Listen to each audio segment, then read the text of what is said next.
The views, thoughts, and opinions expressed on the Nova Society are those of our guests and panel members and do not represent the views, thoughts, and opinions of any institution any member of the Nova Society is associated with. The material information presented on the Nova Society is for general information purposes only. Reproduction or dissemination for the purpose other than education is prohibited without express written consent of the Nova Society. We'd like to welcome everyone back to the Nova Society, and today we continue our conversation about the news that Joe Biden is leaving the presidential race for 2024 and being replaced by his Vice President, Kamala Harris. We're going to talk a little bit about endorsements, when they may come, when they should come. We're going to talk a little bit about the Project 2025 and some of the strategies that both the Republicans and the Democrats may be using as we move forward in the 2024 election cycle. So let's listen in.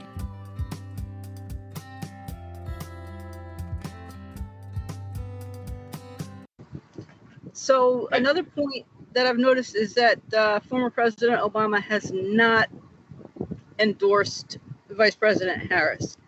An important endorsement to have. At what point, will he endorse Harris, do you think? And at what point will that happen? Can I answer this question by telling you one of my favorite dad jokes? Sure.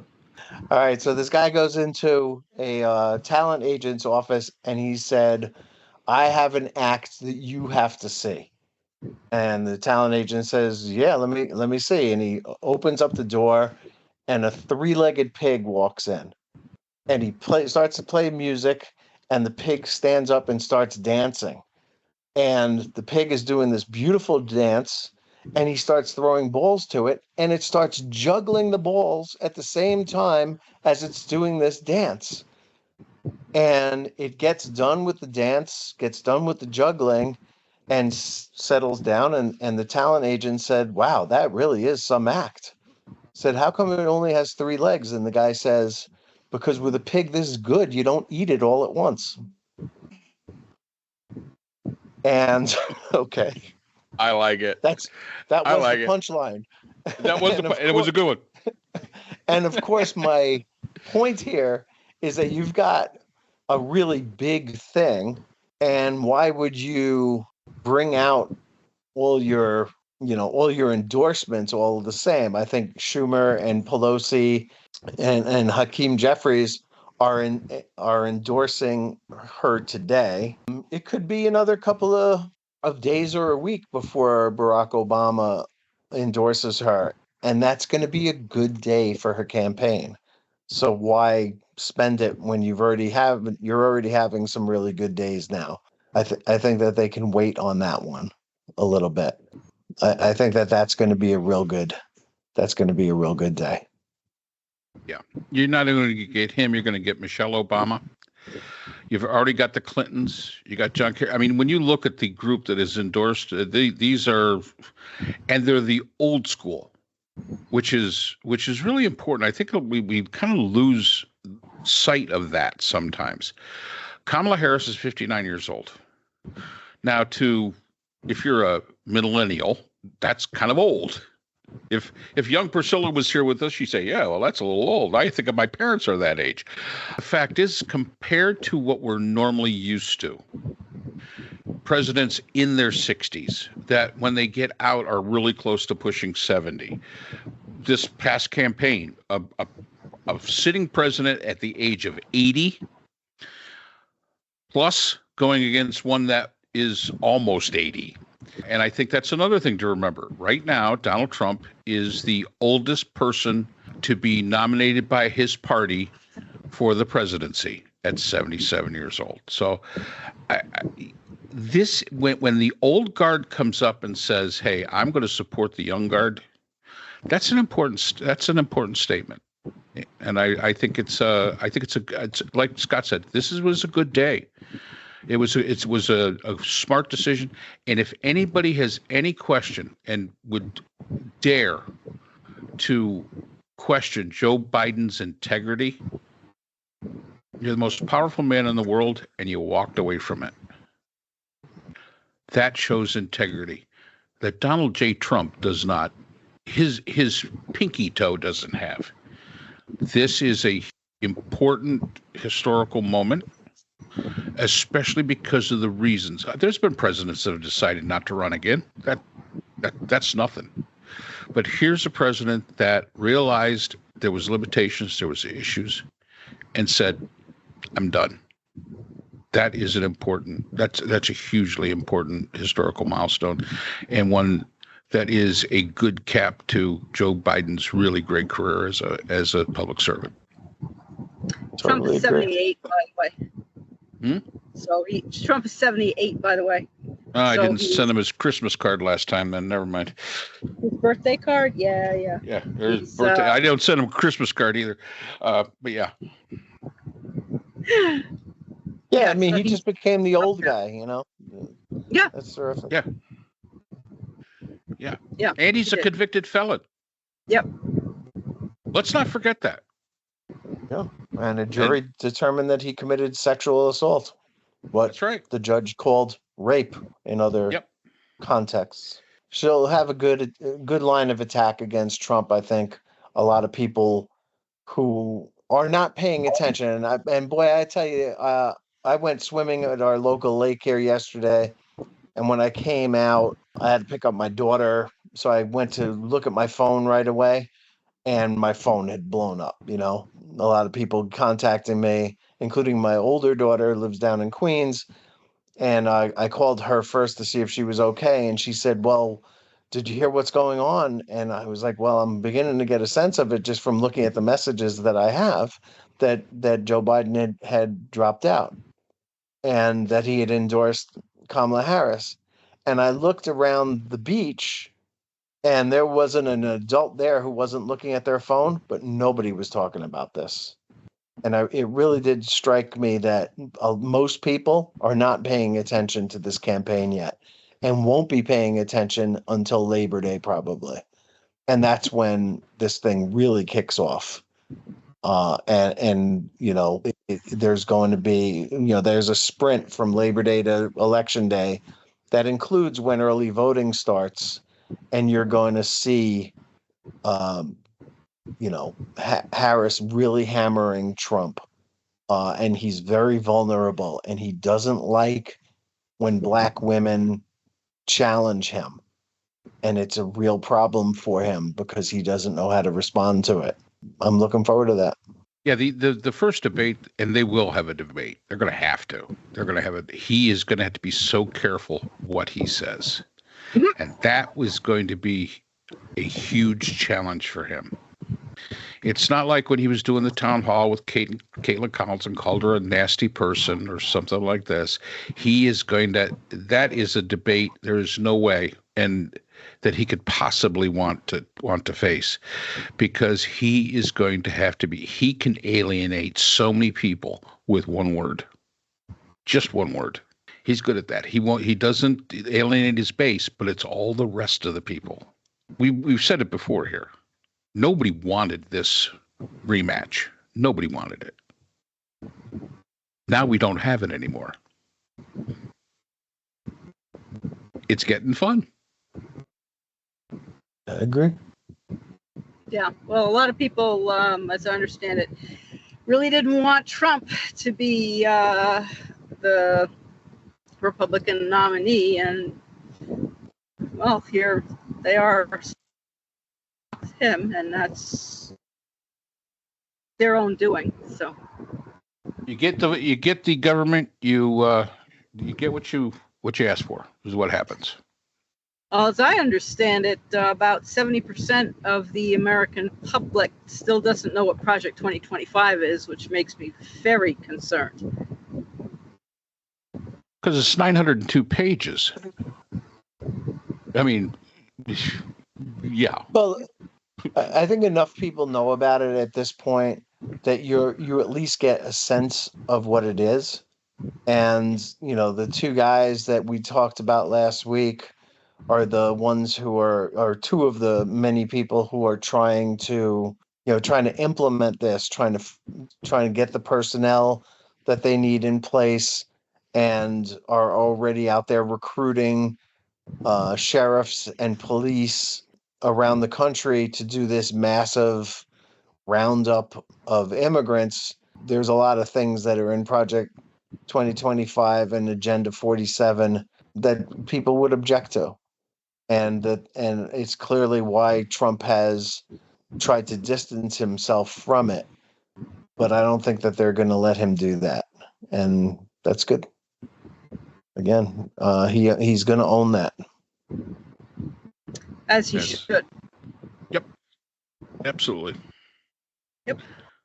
So what else do we have for the news over the weekend? I can't express how historic this is. This is hugely historic. It is. A friend of mine, when it was first announced, sent me a text yesterday and asked me if Biden actually understood that he was out. And I was like, he made an announcement. Yeah, but they're planning on this and that. Yeah, that was the day before. Yeah, he knows he's out. So yeah. I mean, that's the kind of thing that you're going to see. They want to keep Biden in the conversation for as long as they possibly can. That helps. But the fact is that if Biden does exactly, and I agree with Scott, he really couldn't resign. Yes, it would have been elegant to a point, but now he's got to get, Harris has got to be brought in. We could actually be without a president for a period of time, the way that the Congress could be with the 25th Amendment. I mean, we could actually, heck, we were without a Speaker of the House for what, 2 or 3 weeks. So they have no trouble in totally crippling the federal government from doing its job. So I think, Biden continues, but he has got to let her run point on almost everything. Everything. Beginning this week, as Benjamin Netanyahu comes to town, and he's set to meet with Biden, and obviously you would expect that Harris would be there to lay down some limits that he can expect from now on. Yep. I think that's a really important thing. Look, before I forget, I wanted to give a shout out. You asked if anything else was going on, and you mentioned a friend of yours joking about Biden's memory. There's also a meme going around on the right wing side about Kamala Harris being a DEI, diversity, equity, and inclusion candidate. And Lydia Polgreen in the New York Times has a great piece today that's called "If Kamala Harris is a DEI candidate, so is JD Vance." And it's really an interesting piece. Vance is a first-generation college student in his family, and a lot of colleges sort of like the idea of having first-generation college students join their ranks, and so they give them a little extra boost when they're applying to their school, and apparently Yale did that. And there's a terrific quote from Vance himself, who said that he benefited from some of the most generous financial aid for law school that anybody's ever had, not for, and here I'm quoting Vance himself, not because of anything I'd done or earned. It was because I was one of the poorest kids in school. And so, he can talk about affirmative action and DEI all he wants, but he is an example of that as far as being, poor white trash and being elevated into elite status at an elite college because he is that. And that's just as DEI as anybody else. So I want to give a shout out to that writer. And it's a real interesting observation that she makes here. Yeah, and I'll give one out to Lex Harvey from CNN.